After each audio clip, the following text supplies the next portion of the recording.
برطانیہ کا ایران کے خلاف جنگ میں شامل نہ ہونے کا اعلان۔ برطانوی وزیر اعظم کیئر سٹارمر کہتے ہیں ایران سے جنگ ہماری نہیں، برطانیہ کو جنگ میں گھسیٹنے کی اجازت نہیں دے سکتا۔ اسپین اور اٹلی کے بعد پولینڈ نے بھی امریکی اور اسرائیلی درخواست مسترد کر دی، اپنا پیٹریاٹ دفاعی نظام مشرق وسطی بھیجنے سے انکار کر دیا۔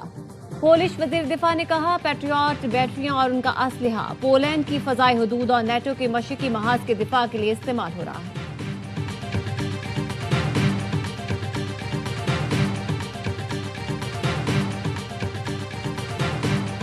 ایران کے دارالحکومت تہران میں افواج سے یکجہتی کے لیے ریلیاں، ایرانی صدر مسعود پزشکیان اور وزیر خارجہ عباس عراقچی کی شرکت۔ عباس عراقچی نے کہا ریلی میں اپنا اور شرکاء کا حوصلہ بڑھانے آیا ہوں۔ ریلی کے شرکاء کا پاکستان سے محبت کا اظہار، سبز ہلالی پرچم اٹھائے خواتین نے شکریہ پاکستان کے نعرے لگائے۔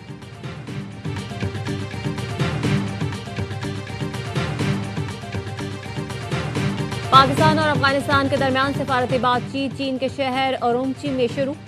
سفارتی ذرائع کا کہنا ہے پاکستان کی طرف سے وزارت خارجہ کے ایڈیشنل سیکرٹری مذاکرات کر رہے ہیں۔ پاکستان بات چیت کے لیے تیار ہے مگر دہشت گردی کے ٹھکانوں کو نشانہ بنانے کی پالیسی تبدیل نہیں ہوگی۔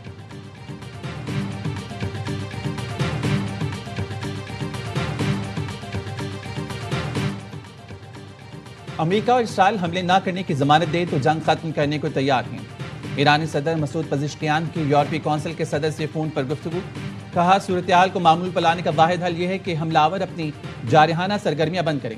جنگ کے خاتمے کا فیصلہ ایرانی عوام کی سلامتی اور مفادات کی ضمانت پر ہونا چاہیے۔ یورپی یونین کو اپنی پالیسیاں اور موقف بین الاقوامی قانون کے مطابق ترتیب دینا چاہیے۔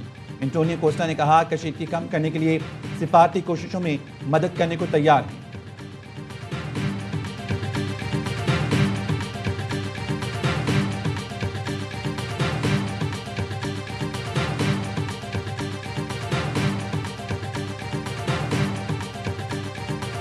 Within 2 weeks, maybe 3. We're hitting them very hard. But I think when we leave, probably that's all cleared up. They will have no nuclear weapon. And that goal has been attained. They will not have nuclear weapons. معاہدہ ہو یا نہ ہو، امریکہ ایران جنگ سے بہت جلد نکل جائے گا۔ امریکی صدر ٹرمپ کہتے ہیں ایران کو جوہری ہتھیار حاصل کرنے سے روکنا مقصد تھا، ہدف حاصل کر لیا، جب لگے گا ایٹمی خطرہ ٹل گیا تو ہم بغیر کسی ڈیل کے بھی چلے جائیں گے۔ نئے رجیم کو شدت پسند ہے، میری عزت کرتے ہیں، وہ تحائف بھیج رہے ہیں، اب ایران کے معقول رہنماؤں سے مذاکرات کر رہے ہیں، باقر کالباف بھی شامل ہیں۔ جیسے ہی ایران سے نکلیں گے گیس کی قیمتیں گریں گی۔ صدر ٹرمپ پاکستانی وقت کے مطابق کل صبح 6 بجے قوم سے خطاب کریں گے۔ ترجمان وائٹ ہاؤس کا کہنا ہے صدر ٹرمپ ایران سے متعلق اہم تفصیلات دیں گے۔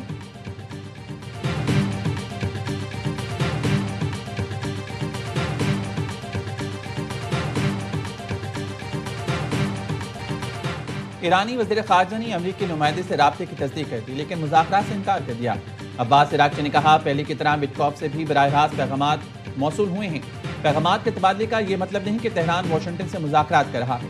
ایران اور امریکہ میں اعتماد کی سطح صفر ہے۔ امریکہ کے 15 نکات کا کوئی جواب نہیں دیا۔ امریکی وزیر خارجہ مارکو روبیو کہتے ہیں امریکی فوج جلد اپنے تمام مقاصد حاصل کر لے گی۔ ایران کے خلاف جنگ فنش لائن کے قریب ہے، آج یا کل نہیں لیکن جلد ایران جنگ ختم ہو جائے گی۔ جنگ کے بعد نیٹو کے ساتھ تعلقات کا اثر نو جائزہ لینا ہوگا۔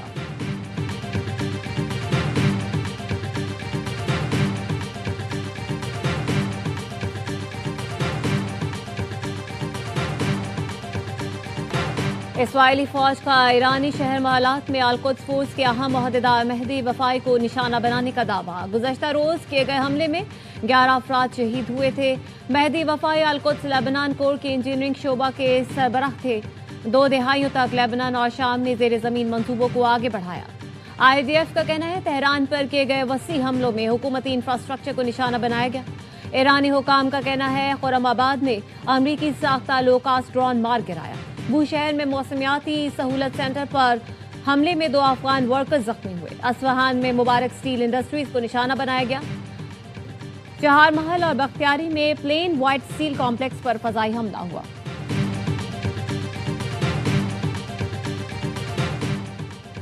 ایران کے اسرائیل پر حملے، وسطی جنوبی اور شمالی اسرائیل پر میزائل داغ دیے۔ وسطی اسرائیل میں 4 مقامات پر میزائل کے ٹکڑے گرے۔ تل ابیب میں امریکی سفارت خانے کے قریب بھی میزائل کا ملبہ گرا۔ رہائشی عمارت کو نقصان پہنچا۔ ایران کے کلسٹر بم حملے میں 25 افراد زخمی۔ اسرائیلی فورسز کا ایران اور یمن سے داغے گئے ڈرونز اور میزائل مار گرانے کا دعویٰ۔ اسرائیلی وزارت صحت کا کہنا ہے 24 گھنٹوں میں 104 اسرائیلی زخمی ہوئے۔ امریکی سینٹ کام کی امریکی افواج پر ایران کے حملوں کی تردید۔ سینٹ کام نے کہا سعودی عرب میں کسی امریکی اہلکار کو نشانہ نہیں بنایا گیا۔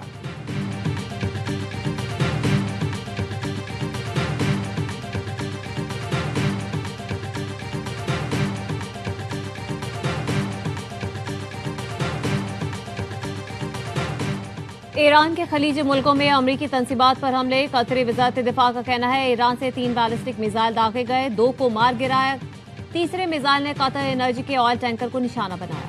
برطانوی میری ٹائم ایجنسی کا کہنا ہے حملے سے جہاز کو نقصان پہنچا۔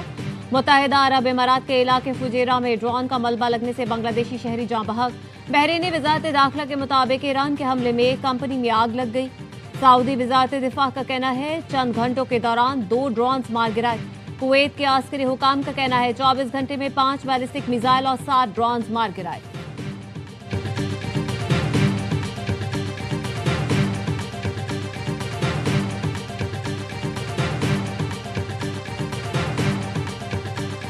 لبنان میں حزب اللہ اور اسرائیلی فورسز کے درمیان جھڑپیں، بیروت کے جنوبی علاقوں پر اسرائیلی طیاروں کی بمباری، 7 افراد جاں بحق اور 20 سے زائد زخمی ہو گئے۔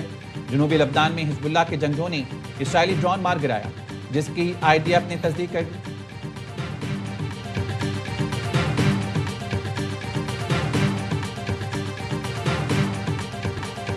سیکیورٹی فورسز کی خیبر پختونخوا میں 2 کارروائیاں، 13 خوارج مارے گئے۔ ضلع خیبر کے علاقے باڑہ میں انٹیلیجنس بیسڈ آپریشن کے دوران 10، بنو میں 3 خوارج ہلاک کیے گئے۔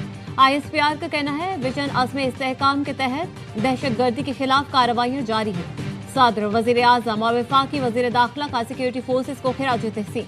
صدر آصف علی زرداری نے دہشت گردوں کے خلاف آپریشن جاری رکھنے کی ہدایت کی۔ شہباز شریف نے کہا حکومت پاکستان ملک سے دہشت گردی کے مکمل خاتمے کے لیے پرعزم ہے۔ محسن نقوی بولے فتنہ الخوارج کے دہشت گردوں اور پشت پناہی کرنے والوں کو کسی صورت نہیں چھوڑیں گے۔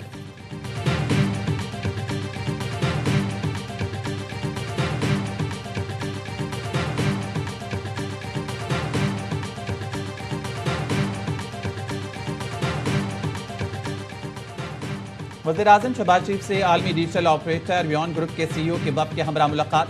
وزیر اعظم نے کہا حکومت ڈیجیٹل آپریٹرز انڈسٹری میں سرمایہ کاروں کو ہر ممکن سہولت دے گی۔ 5G اسپیکٹرم کی کامیاب نیلامی شعبے میں جدت اور ہماری مؤثر سمت کا ثبوت ہے۔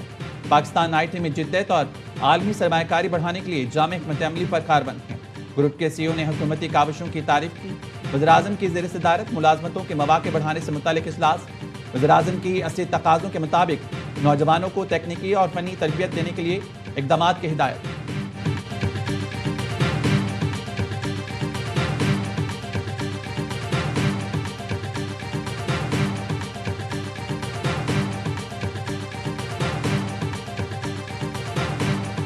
پاکستان اسٹاک مارکیٹ میں تیزی دوران کاروبار 100 انڈیکس میں 8,500 سے زائد پوائنٹس کا اضافہ دیکھا گیا۔ اسٹاک مارکیٹ میں غیر معمولی تیزی کے باعث ٹریڈنگ 1 گھنٹے کے لیے روکی گئی تھی۔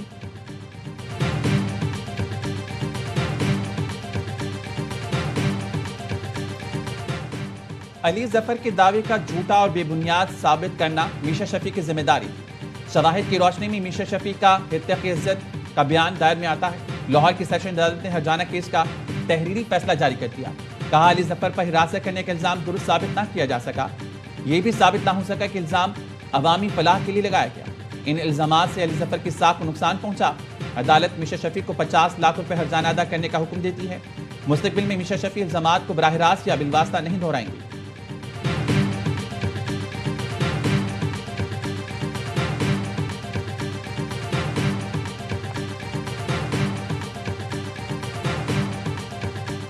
وزیرستان کے علاقے سپن بام سے گیس کی پیداوار شروع۔ یومیہ 4 کروڑ مکعب فٹ گیس سوئی ناردرن سسٹم میں شامل۔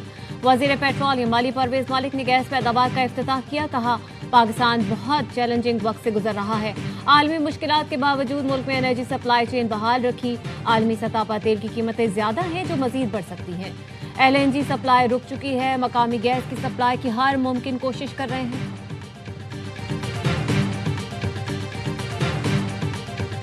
سونے اور چاندی کی قیمتوں میں اضافہ۔ 1 تولہ سونا 15,300 روپے اضافے سے 4,94,062 روپے کا ہو گیا۔ عالمی مارکیٹ میں فی اونس سونے کی قیمت $153 اضافے سے $4,713 ہو گئی۔ فی تولہ چاندی $171 اضافے سے $7,984 ہو گئی۔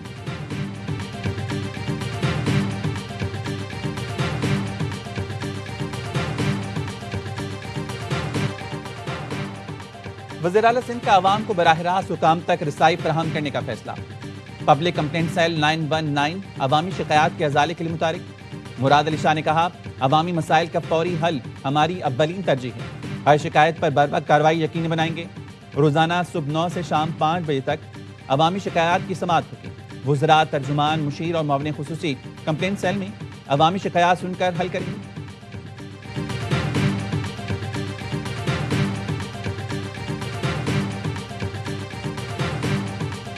وفاقی آئینی عدالت نے وزیر اعلیٰ کے پی سے رہائی فورس کی تشکیل پر جواب طلب کر لیا۔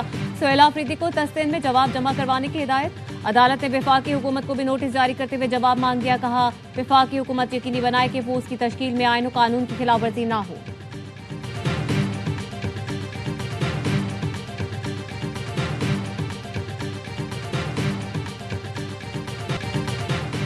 بلوچستان کے ضلع ہرنئی میں تیسرے روز بھی بارش، ندی نالوں میں طغیانی، ہرنئی کا ملک بھر سے زمینی رابطہ منقطع۔ پنجاب میں بارش اور تیز ہواؤں کے باعث 24 گھنٹوں میں 3 حادثات، 2 افراد جاں بحق، 9 زخمی ہو گئے۔ محکمہ موسمیات کی ملک بھر میں آج سے 5 اپریل تک بارشوں کی پیشگوئی۔ بلوچستان، خیبر پختونخوا، گلگت بلتستان میں سیلابی صورتحال اور پہاڑی علاقوں میں لینڈ سلائیڈنگ کا خدشہ۔ آزاد کشمیر اور بالائی علاقوں میں برفباری کا بھی امکان۔ کراچی سمیت سندھ کے مختلف شہروں میں کل سے بارشیں متوقع ہیں۔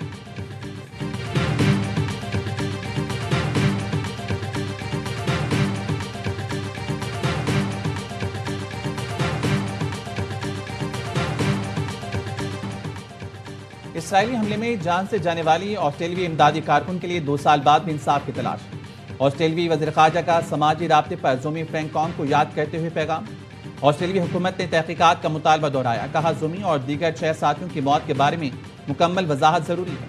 زومی فرینکوم 1 اپریل 2024 کو غزہ میں انسانی امداد پہنچاتے ہوئے جاں گنوا بیٹھی تھی۔ ان کے دیگر ساتھی بھی لقمہ اجل بنے تھے۔